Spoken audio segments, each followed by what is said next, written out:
Well, joining me now is UK Lawyers for Israel Charitable Trust Legal Director Natasha Hausdorff.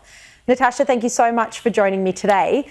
Look, you went viral recently for debating a BBC presenter who suggested that Israel was punishing the Palestinian civilians for the actions of Hamas. Is this a commonly held view that's expressed in the mainstream media that you're seeing when you're doing interviews in the UK?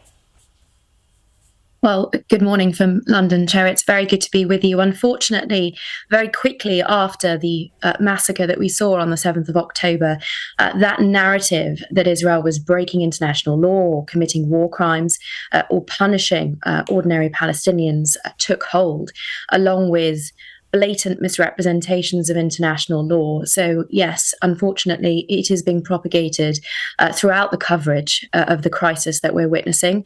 And it means it's so much more important that international lawyers and military experts stand up and explain the realities of the situation and of the law that applies. Well, let's talk about the law that applies. What are Israel's obligations in terms of supplying humanitarian aid under international law? Well, the context of this is critical. And of course, since 2007, Israel has provided a part of the electricity supply, water supply, and ordinary foodstuffs, humanitarian aid through the Kerem Shalom crossing from Israel into Gaza.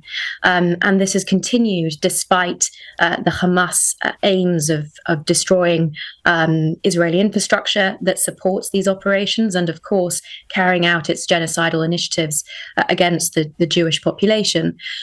What we have seen is a cessation of this in the context of the war that Israel is fighting against Hamas. Certainly, there is no international legal obligation for Israel to provide any supply to Hamas.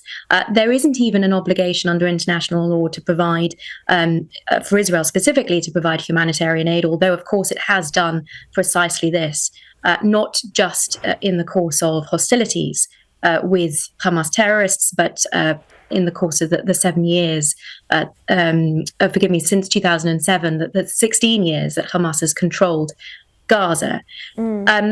Israel's only obligation is to facilitate the provision of humanitarian aid by third parties, where, and this is a critical qualification, which is, it seems, always missed, where this aid will not be diverted to Hamas. That's plain under the Geneva Conventions. And of course, anyone who has followed the last 16 years of Hamas's control of Gaza know that that is impossible to guarantee. Nevertheless, in excess of its international obligations, Israel is, of course, facilitating the transfer of humanitarian aid from the Americans, from the British population and international aid organizations also. And that is something that is set to continue.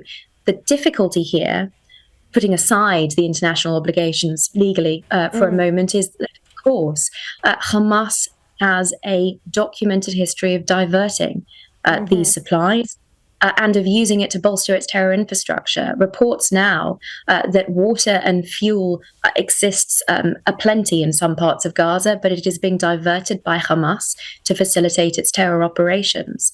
And that is unfortunately the situation that we're seeing on the ground. Exactly. There's not enough power to run generators in the hospitals in Gaza, but there's enough power to send rockets over into Israel. So clearly Hamas is continuing to exploit international aid for terrorism. And Natasha, the ICC is investigating Israel for alleged war crimes. They claim they're independent and unbiased in their prosecution. What are your views? Well, we saw a really shameful display from the prosecutor of the International Criminal Court yesterday, where he travelled to the Rafah crossing and sought to draw a moral equivalence between what we saw on the 7th of October the atrocities that he called alleged war crimes, if you can believe it, by Hamas and other Palestinian terrorist organizations. Of course, we mustn't forget Palestinian Islamic Jihad, PFLP members, those affiliated with Fatah, the PLO, the so-called moderates in this equation were also involved in the massacre on the 7th of October, and the continuing rocket fire from Gaza onto Israeli civilian communities. So unfortunately, for the first statement and the first press conference given by the prosecutor of the International Criminal Court, the focus on supposed Israeli war crimes here is incredibly disturbing. It follows, unfortunately, a consistent practice that we have seen across international legal organizations, institutions, of attributing an evil intent to Israel that is not borne out by the evidence. And it is on that basis that these allegations are made across the United Nations. We saw similar shameful statements coming out of the UN Secretary General. Despite his attempts to backpedal that, the intent is plain from him seeking to rationalize the attack. Absolutely. These international bodies are completely appalling. I apologise for cutting you off, Natasha. We're out of time, but you have made so much sense. So thank you very much for joining us.